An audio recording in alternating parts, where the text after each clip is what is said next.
Sound off with me, folks, on the Boston Celtics closing out this season just 3 wins shy of their record-setting performance just one season ago when they went on to win the NBA championship. Hey, listen, I appreciate everyone watching us on YouTube. I appreciate everyone giving us a listen on your favorite podcast platform. Make sure after every game you check out my handle on X and reply to the post right after the final buzzer and send in your comments. Take a few comments every single night, plug them in, give a reaction to what you all are thinking. We want to make sure we touch base with Celtics Nation. But let's get back into this and talk about just how great this team was this season. Again, I'm going to repeat this. The Celtics finished this season just 3 wins shy of their pace last season when it was one of their most dominant seasons in the history of their franchise. And they did it this year while having their starting lineup together for 13 fewer games than they did last year. Think about that. Last year, they had their main starters on the court for 37 games. They started 37 games together. This year, those guys only started 24 games together.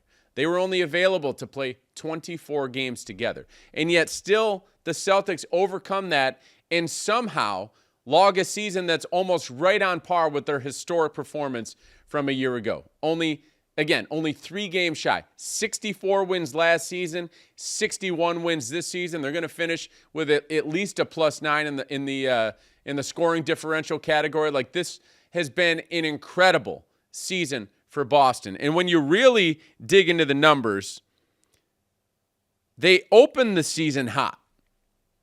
19-4 out of the gates. Then they run into a little bit of a challenge in the middle of the season. I don't think they're going to argue that either. Things got a little murky there from about mid-December into late January. Team was playing about 500 ball for about 4 or 5 weeks. 5 or 6 weeks, actually. But then they rebound, and after going 19-4 to start the season, they close out the season 29-6 over their final 35 games. To me, that is exactly what Joe Mazzulla would want the season, the way he would want that to unfold. And it was really kind of like today's game was kind of a microcosm of the entire season for the Boston Celtics. This group that started today started out hot. 30-something points in the first quarter. They were dominating at halftime. They were up by 21 points during the first half, and then things got a little murky in the third quarter. Charlotte got back into the game, and then you got to go down the stretch and find a way to win. And that's exactly what this group of Celtics, who, by the way, don't play too often together, that's exactly what they did. They found a way to win in crunch time. That's kind of a microcosm of what this entire season has been. You start out hot, 19-4 out of the gates. Then you hit a little bit of a challenge in the middle of the season, a 5 or 6 week stretch where you're playing about 500 basketball. And then you've got to rediscover yourself. You got to find yourself and find a way to close out the season on a high note. And Boston did exactly that. Again, 29-6 over its final 35 games of the season. They are rolling heading into the postseason. And, knock on wood, as long as these guys can stay healthy, I would expect them to make another deep run. You never know what's going to happen. Teams can get hot. You never know what's going to happen in a particular matchup. But I feel really good about this team going into the playoffs, especially because of what we saw today. You saw a bunch of role players get an opportunity to play major minutes, to be main pieces of the offense and the defense, and most of them, if not all of them, stepped up to the plate and did a great job with that opportunity. So great to see the Celtics not only have an impressive end to the season and finished with 61 games. Again, just 3 shy of their pace from last season, but great to see the players be able to do it while having to come through in the clutch. This game went down to the final couple minutes. Could have gone either way. Charlotte could have ended its season on a high note and been able to go on to vacation for the offseason feeling really good about itself by the way it finished this game, but that didn't happen.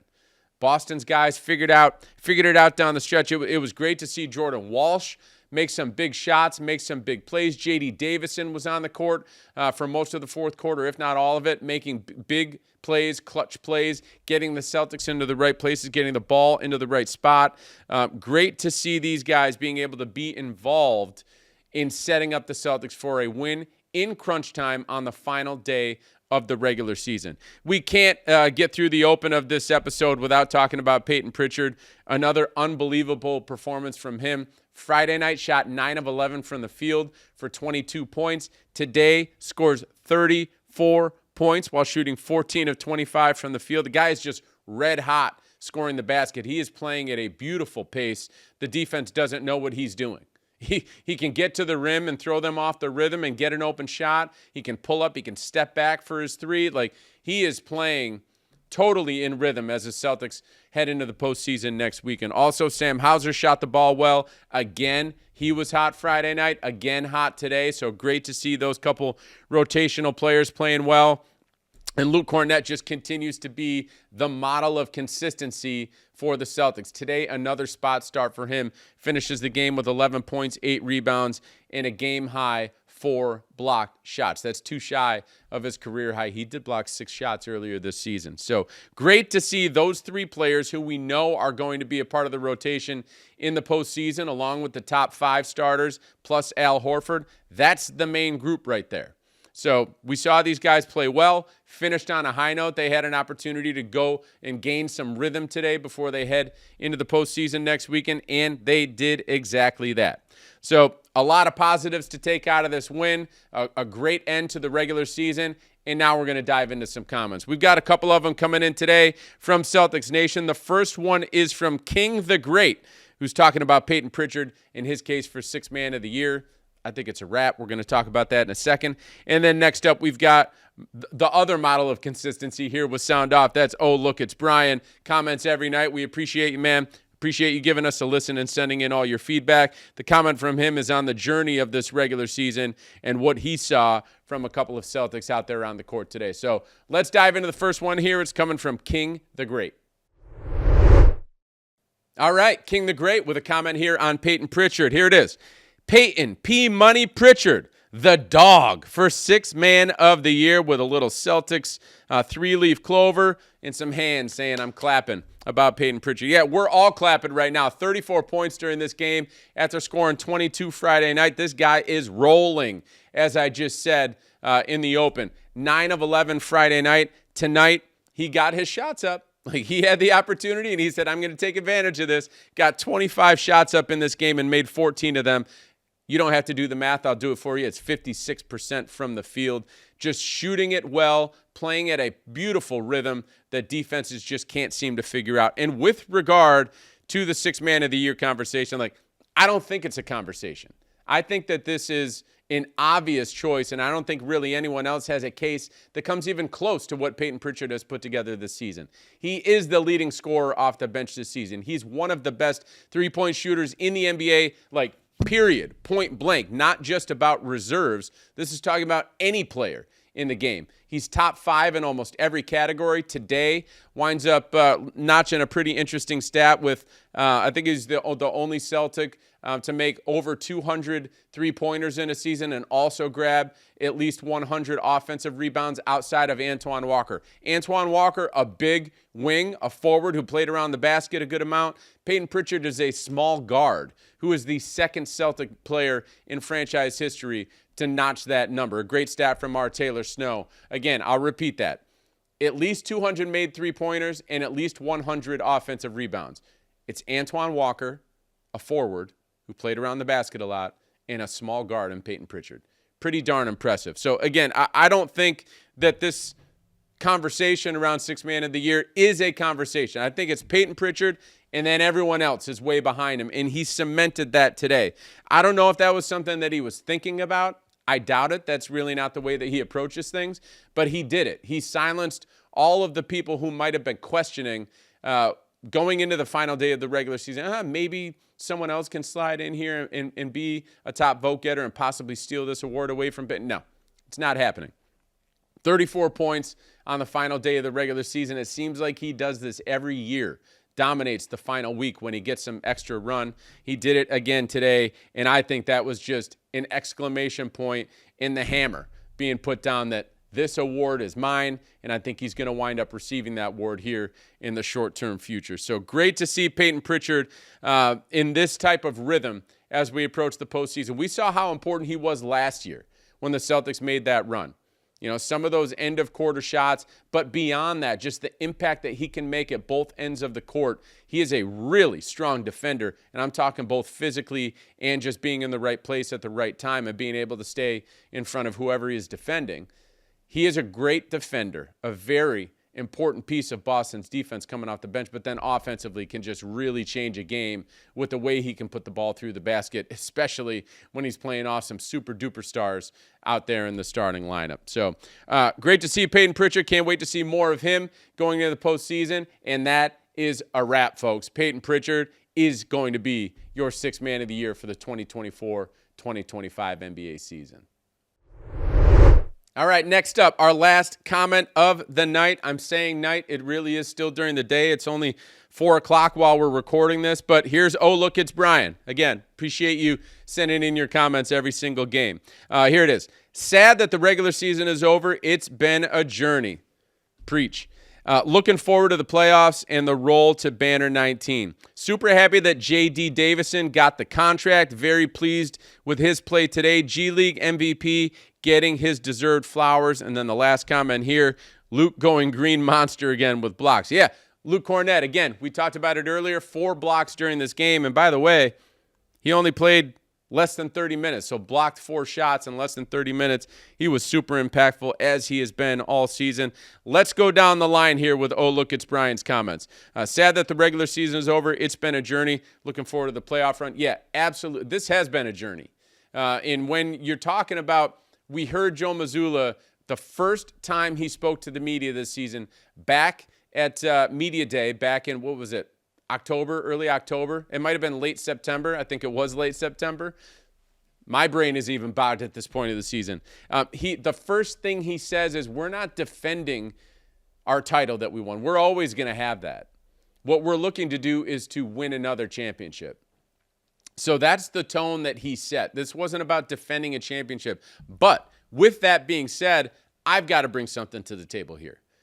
This is one of the best title defense seasons that we've ever seen, especially when you consider what the Celtics haven't had in terms of health. They've been missing starters constantly throughout the season. As I already mentioned, their starting 5 only played 24 of 82 games together. 24 of 82 games, and yet they won 61 games with a scoring margin of +9 or better. Like, this is an incredible title defense that the Celtics have put together, especially when you pull away the middle of that season, which you know going into a season, there's always going to be one stretch where there's going to be a struggle. That was elongated for Boston this season. It was about 5 or 6 weeks. But they start out 19-4. They end the season 29-6. Like, this has been dominant outside of that stretch in the middle of the season. And that was a brief stretch. When you put together that opening to the season and the end to the season, that's a much larger chunk of the year, and I think that's the real team that we know the Boston Celtics can be. It's possible that this team's ceiling is even higher than last year's team. And when I talk about ceiling, I talk about just the level of play they can get to. Last year they won the championship. You can't do anything beyond that. But I think that they can play at a higher level than they did last season. Let's look and see if we can see that coming up starting next weekend against whoever they're going to face. The next comment about J.D. Davison, like I am so happy for that guy that he wound up signing a full NBA contract today. You can go back and watch one of my sound offs. It was within the last couple of weeks. I said J.D., it was the day after or the day that he won the G League MVP award. I said J.D. Davison is an NBA player now. He has turned himself into an NBA player. Sure enough, now he really is. He finally has that day today where he signed his first full NBA contract. And it truly is an incredible story. This is a guy who is one of the top recruits in the entire country coming out of high school, stays local, goes to Alabama, doesn't have a great season in his freshman season at Alabama, but still chooses to go to the NBA. wound up sliding into the second round, deep into the second round. The Celtics wind up selecting him and putting in the effort after that little bit of a tough year and a half where he came out of high school as one of the best in the country, came out of college, almost went undrafted, and then he comes to the Celtics and winds up turning himself into a full NBA player over the course of the past few seasons. Wins G League MVP this year. Like, this is a guy who was teetering on, like, possibly not even being in the G League at that point. And now he has learned the game. He has shaped his body. He has sharpened his skills to turn himself into not only the G League MVP, but you fast forward about a week, now he is a full-time NBA player for the Boston Celtics, and that is something that no one will ever be able to take away from him. The story from where he was in high school to where he is today after signing his name on that dotted line is truly incredible, and I hope everyone out there appreciates it as much as I'm sure J.D. Davison is right now. So tons of love to him. I'm proud of him, watching him from afar. I'm sure everyone else in the organization is feeling the same way, and hopefully it's just the start for him here in the NBA. Last comment here, we already touched on of Luke Cornett blocking the shots. Yep, 4 blocks tonight. That was a game high. You'll love to see it, and Luke Cornett is also rolling as we head into the postseason. And we have said playoffs. We have said postseason so many times this year. Okay, we start this season way back in October. You've got to get through 82 games to get to what that next portion is, and that is the NBA playoffs. And now we are here. The play-in starts Tuesday night. The Celtics will be playing Game 1 sometime next weekend, likely either Saturday or Sunday, and we can't wait. Tuesday night, we are going to find out who the Celtics are facing in the first round. The play-in is happening. The 7 and 8 seeds, that's 7 Orlando Magic, that's 8 Atlanta Hawks. Those two teams are facing off Tuesday on TNT. The winner of that game gets the unpleasant right to head into the first round and play against the Boston Celtics and play Game 1 up here, right here in this building at TD Garden next weekend. I can't wait for that Game 1. I can't wait to find out who the Celtics are playing. Make sure you tune into the play-in on Tuesday night, and then make sure you take part with me here in the Sound Off Postgame Podcast throughout the entire playoffs. I'll be here every single night.